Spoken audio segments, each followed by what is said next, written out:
C J from The Art Is Murder. We're a metal band. I don't like to pigeonhole us as deathcore or death metal or anything, but we're just a metal band from Australia, come from Sydney and Brisbane. We just want to write like the most heaviest, brutalist music that we can, that we enjoy playing. And lyrical content, especially on the new album Holy War, is very diverse. It touches on Holy War, the single, is obviously about, you know, a war on religion and how we feel that religion in many ways is crippling every country on the planet, and I think it's going to be the downfall of most societies in the future. Talk about sexism, racism. We talk about the mistreatment of children sexually and physically in the world.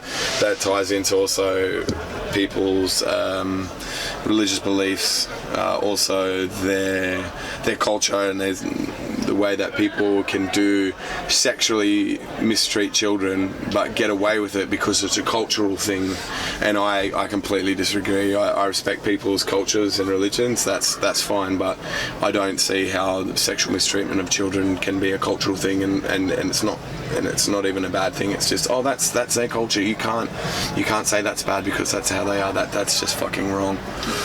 We talk about animal liberation with Fur and Claw on the new album, so it's about man destroying the earth as wildlife, flora, fauna, in all these sort of things as well. And then about war and how bullshit war is. It's greed and power and money, and a lot of it is fueled by money and taking money and natural resources from other countries, and also the war on terror and the war on religion. So, you know, we sing about real things, especially on the new release. It's really pushed us to write things about that we feel very strongly and passionate about, and sing about them in the way that it should be, and not having to write around the subject. You know, a lot of bands seem to want to say something really important and strong, but the way that the world is too PC these days, they have to make up a mythological story or some, you know, simile metaphoric way that they want to talk about this, but they don't want to piss anyone off, so they tiptoe around the subject, and you've got to kind of put the puzzle pieces together to figure out what they're singing about. What we wanted to do is just go, fuck all that PC shit. This is a problem. We are tackling it. We are saying what is wrong, straight to the jugular, straight to the main vein, you know. So that's something that we really wanted to like push on this new record, and we weren't sure how it was going to turn out for us. So we're very, you know, skeptical about if it was going to be a hit or not, or if people will think these guys have pushed the envelope too far. But it's been out for like, you know, almost a month, and we're fucking psyched. It's done really well, and people know exactly what we're singing about, and it's cool that, you know, we don't have to have people like our fans and that ask us what the topic is about. Like, it's fucking obvious. Like, it's not, you know, watered down or anything. It's concentrated exactly what we want to say. We're fucking saying it.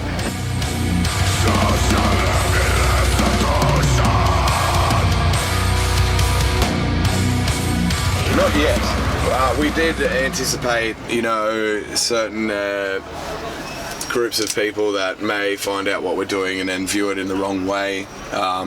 You know, because it is so straight to the point, I think a lot of people, before we released it, were thinking, oh shit, some people are going to be real pissed off with this. But I think there's a few fans out there that are missing the point. You know, like, they come up to us and say some ignorant shit about especially about the single Holy War, and they kind of get it, but they're not. And it was like an American thing as well. Like, in the video clip and in the song, like, a lot of people are coming up to us and saying, oh yeah, you know, fuck Islam, you know, it's awesome you're singing about that. I'm like, it's not just them, mate. Like we're talking about like how your government is mistreating these Islamic people in Guantanamo Bay as just as much as we're talking about what we believe is certain like minorities of the Islamic faith are portrayed, and this small minority of Islamic believers are destroying it for the kind-hearted, good-hearted Islamic people.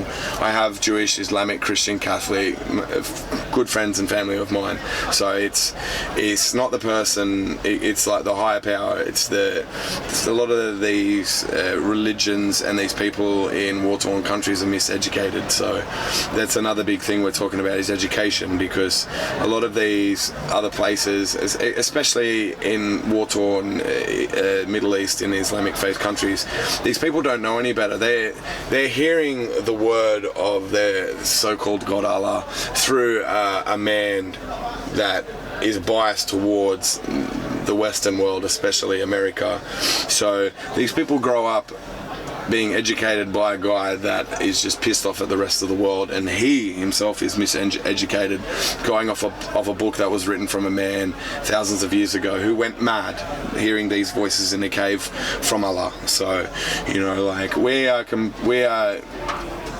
extremely educated on all religions in our band. It's something that I'm very interested by. It's not something that I agree with, but if I don't agree with something as strongly as we disagree with religion, we feel that we need to be educated on the matter. So, you know, if there's an educated Catholic, Christian, Islamic, Jewish person that wants to throw down with us verbally about a subject, which I'm really down to talk in a very pleasant and calm way about anything with anybody that's educated on the same matter. So this is something that we feel is wrong. You know, like a lot of people in the Middle East is like death to America, Americans burn America, and there's a lot of good fucking people in America.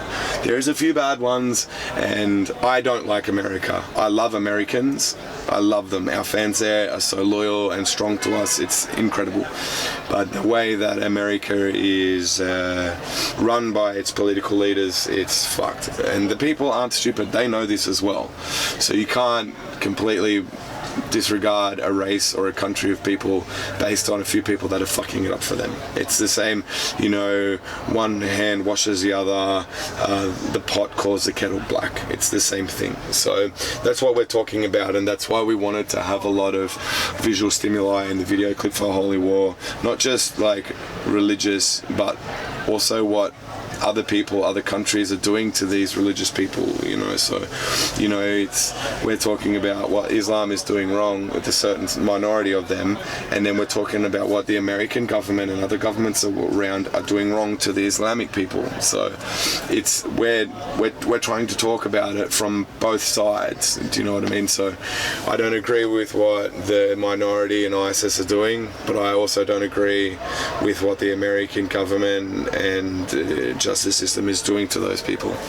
So it's a hard thing to realize, because I know that people will hear or see or listen to a small part of our music or our video clips and take from that what they want, and they're still missing all the other shit that's going on. So, but yeah, we had to cut out some other things from Holy War video clip because YouTube lawyers would not allow us to have it on there.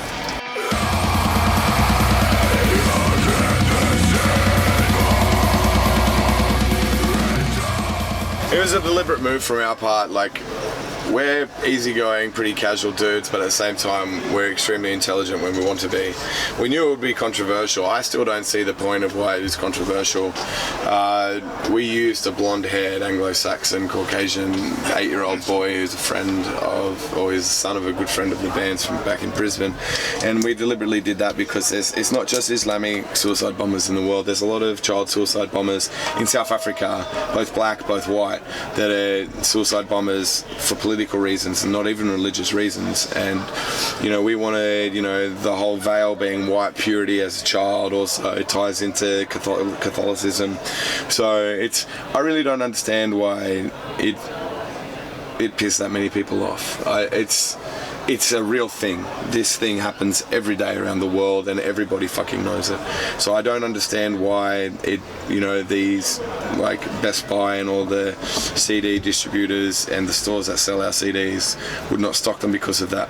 So all we did was the layout of the CD with the digipack, we just swapped the prints on the fold-ins. So what you can do is you'll just have the close-up of the face with Holy War on the front, and then you take that back, and then it's the original Suicide Bomber.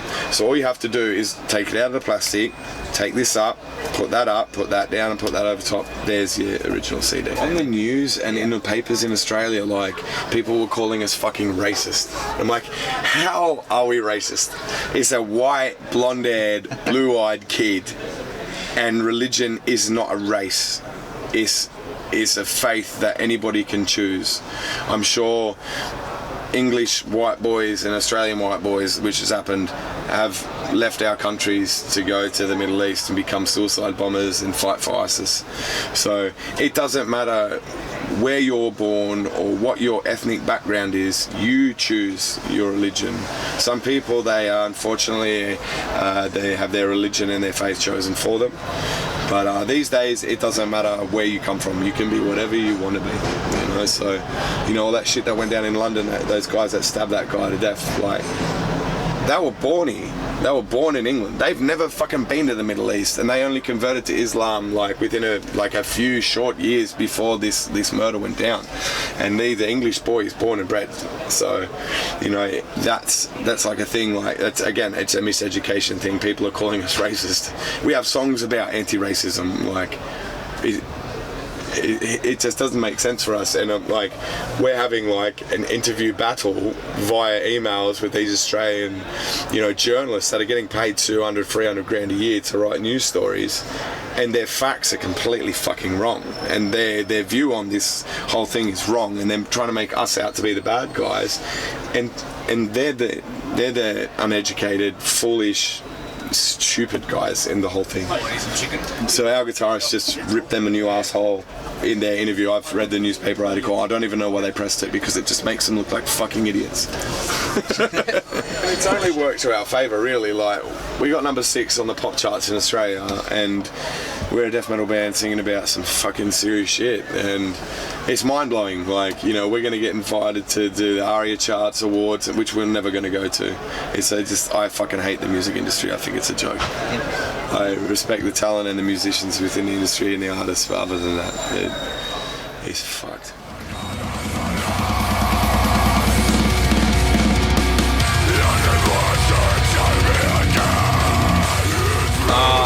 Up until now, hell no. We've earned like $1,000 individually each every year for the last 5 years. Now it's going to start paying off, hopefully, but it's still tough, because where we come from is super expensive, and we tour more than anybody. There's no band on this planet that tours more than we do. We're overseas for 9-10 months of the year. This trip now, we'll go home in 2 weeks. When we get home, that's 5 months that we've been gone from Australia for. And it's extremely expensive for us. Visas, flights to do a UK tour, Europe UK tour, just to get here to start it and to fly home is like $15,000, $18,000. Plus our American visas every year, $2,000 each. American tours, $17,000 in the airfares. So every tour is going to cost us close to 20 grand before we play. So I know that if we were American, we could just do 4 or 5 American tours a year and do good with money if we live there, but we don't. I don't want to live in America. I don't want to live anywhere else other than my country. Possibly Germany or Holland would be cool for me. I love the UK, I love everything about it, but the weather here sucks dicks. I hate the cold, I hate miserable weather. Other than that, I love the UK, I love everything about it. I love the food, I love the culture, I love the comedy, I love football. I love all of those things. So, but yeah, it's very tough even now with the hype and the popularity that we have. It's very hard to make ends meet and to financially benefit from it. So, and for me personally, it's extremely hard. I've like pretty much almost left the band 5 times in the last year and a half, just because of financial struggle. Like, my family support me financially. and I'm a 32-year-old man, and I'm over them supporting me. I want to go home, I want to work, I want to get married, I want to have kids, and the band can't even support me to pay rent. So unfortunately there will be a time in the near future, unless financially it picks up, that I will have to leave the band, because I can't live as a man. I'm not the boy anymore running around the world. You know, I want to get married and have kids, and I would love to be in a band for the rest of my life. When I'm not looking to make it rich, I just want to get by like everybody else. And unfortunately there's homeless people probably earn more money than I do a year, and that's fact. So hopefully it picks up in the next 9 months. Otherwise I've got some hard decisions to make, and that's the, you know, that's the short and curlies of the situation. It's very hard financially.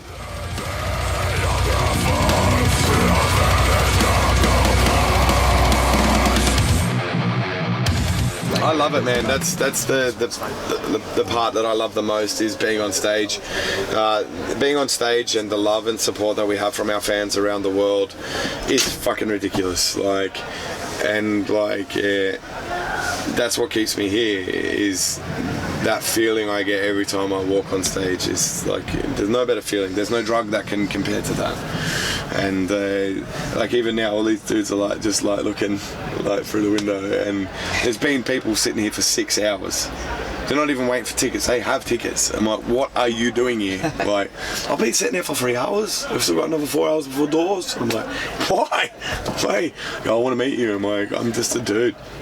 You know, like I'm no different to anybody until I walk onto that stage. Then that's when I'm special. When I walk off stage, I'm still just a dude. And it's mind-blowing. It's, you know, the UK and mainland Europe and America is ridiculous for us, and every tour it gets bigger and better. Like, this is sold out tonight. Next 2 shows tomorrow. We have 2 shows in London back to back, an hour apart from each other, both sold out already. And it's amazing, like, to see that love and support from our fans, and it's what keeps me here, you know, unfortunately. But, you know, if I could financially benefit from the love and support from our fans, I would be a rich man. I would be very rich, and I would never have a financial worry in my life again. But unfortunately, their love and their support it can't keep me here financially at the moment. So I just want to give it my all for a little bit longer, and hope it fucking pays off.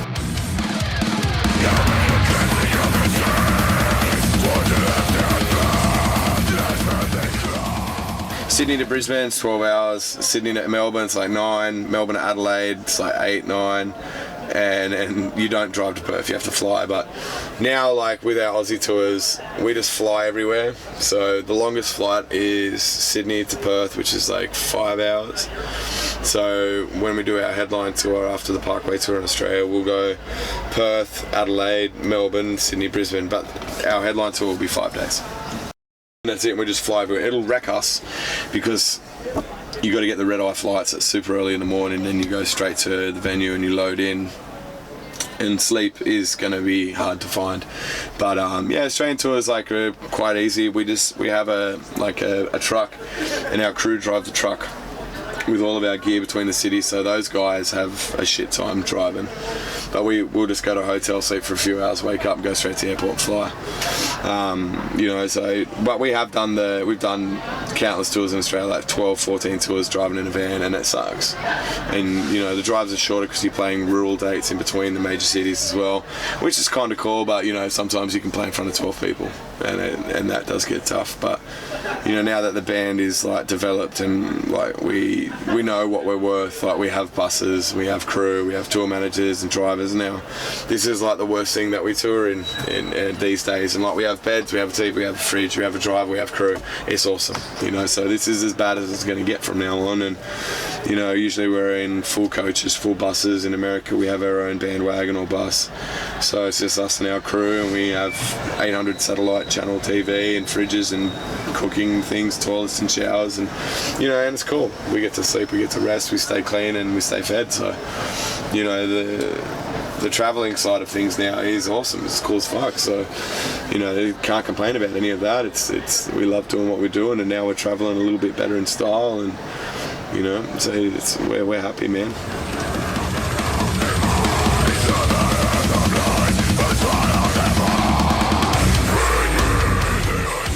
Save your money. it's so expensive, like, you know, for, like I said, like the cost for an Australian band to do a full Europe UK tour, when you hire the van and the driver and the petrol and the visas and the flights, and you hire all your gear, like, you're looking at 30-40k, like, at the minimum. So it's, you know, most Aussie bands aren't going to make that on their guarantees, you know. So, you know, when we first came to Europe, it was like €100 a show. The first time we went to America, it was $100 a show, $80 a show. You know, and we were like losing money left, right and centre. But, you know, our first tour in America, we actually came out with money, which was weird, but it's just because we destroyed it on merch. But, you know, it's tough, man. It really is tough financially. Other than that, it's great. You know, we get along, we're not fighting, we love what we do, we play really well, and we're an extremely tight unit. You know, there's nothing to complain about other than money. And, you know, I hear people all the time, like, give me shit, and they're like, oh, you shouldn't be in a band if it's for money. I'm like, I've been in a fucking band for 18 years, and none of it was from money. I'm owed money. My band members, we are owed money. We give our life to this. We spend 9 to 10 months away from home, and it's, oh, you should do it because you love it. I do it because I love it, and that's why I'm still fucking here. I see an opportunity for us to be able to benefit financially, and like I said, I'm not in it to be rich. I just want to be like everybody else that has a normal job. I'm happy with that sort of income. It's far better than what we're on now. And we had some bad luck with old labels and old booking agents through the world, and now we're in a good place with the record labels, and we're self-managed. We book everything ourselves, we're managed by ourselves, and we do our own thing, so we benefit from it now.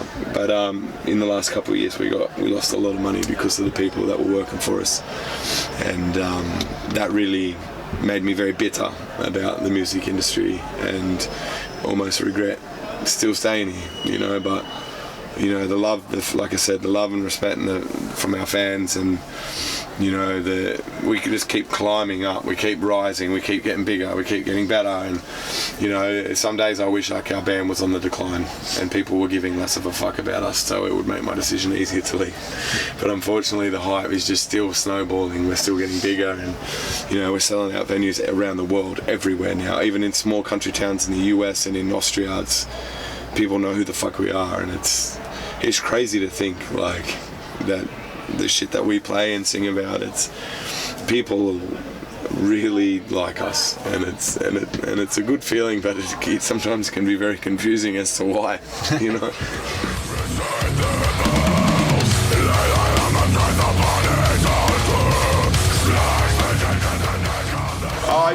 I've been classically trained from like a child. I sang in choirs and did like basic operatic stuff during like early high school.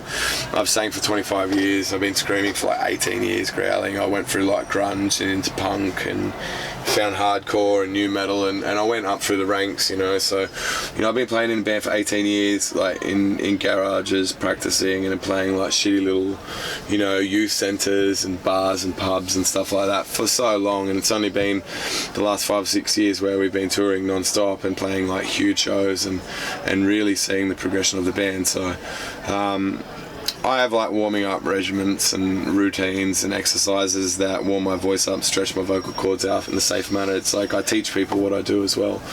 But yeah, it's just a matter of like looking after myself, making sure I get plenty of rest. I don't really drink alcohol or anything, so that always benefits. But I do smoke like weed and tobacco, so I know if I didn't do those things that I'll probably be even better. But the new record, I wanted to touch on different aspects of vocals. I wanted to touch on more of not just projection and power and lows and highs, but I wanted to work more with clarity and accents and different pitching, like pitching as if I was singing but still screaming. So stuff like that, I want to always do something different on each record. I don't want to be that band. Like, I've loved so many bands that have influenced my vocal styles over the years, and they've got 4, 5, 6 records out and it just sounds the same. And that's cool. They have their sound and they're very good at what they do, and this ties into a lot of bands, but there's no progression there. They're not going outside of their comfort zone, their box, you know. And it's something that we do want to do, you know. We want every record to be slightly different but still have the Thy Art sound and the tone there that we usually have. So that's why I did it. I changed it up a little bit with Holy War. It's a very emotional album as well, like lyrically and musically. So I wanted to fit like a vocal style to that I feel would suit and suit the music, and that's why some songs are very aggressive and very heavy based vocals, and some are very drawn out and accent based. Like there's a song on there where like I tried to almost directly rip off Nurgle from Behemoth. Like that was my pure intention. And then a lot of people are really, really liking that song, and they're like, you sound like Nurgle. I'm like, perfect. That's what I wanted to do for that song, because when we wrote the song and we wrote all the lyrics to it, I just had that vibe. Like I'm just going to do my best Nurgle impression, and it worked. I'm not trying to rip a hole. We're not trying to be Behemoth. We are very heavily influenced by Behemoth as a band and our writing style, and I wanted to pay homage, and I wanted to try and do my best like Polish Behemoth accent voice, and that's where I gathered inspiration for the song Naked and Cold. So that's what I wanted to do. And then you go and look into Fur and Claw, and it's like black metal based, but then very like death metal based as well. And then Child of Sorrow is very like Euro rock. So we wanted to just mix things up and keep it interesting, not just for the listener but for ourselves as well,